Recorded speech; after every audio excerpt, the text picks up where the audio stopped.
শীত শীত ভাব, এবার আমায় বলো কার কিসের অভাব? আমাদের তো বউয়ের অভাব। কে রে বোন, তুই কি আমাদের সকল সিঙ্গেল ছেলেদের বউ হবি?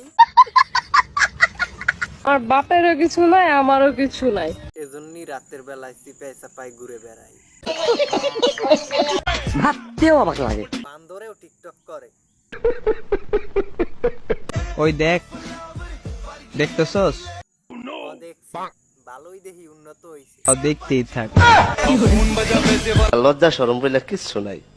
তুমি শিখাইছো কিভাবে ইগনোর করতে হয়, আর আমি শিখাবো কিভাবে টিকটক প্রতিবন্ধীদের মতো করতে হয়। ওই হাসস করে একটা থাবড়া দিতাম।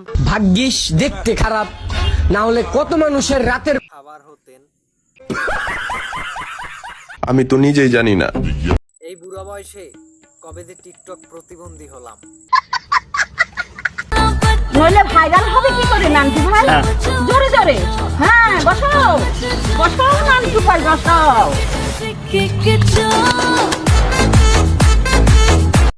সকল টিকটক প্রতিবন্ধীদের জন্য দোয়া রইল, সবাই যেন এই চাচার মতো সহধর্মিনী পায়। আপনারা সবাই দোয়া করবেন আমার বন্ধুর জন্য। বন্ধু যেন আমার মতো টিকটক প্রতিবন্ধী হতে পারে।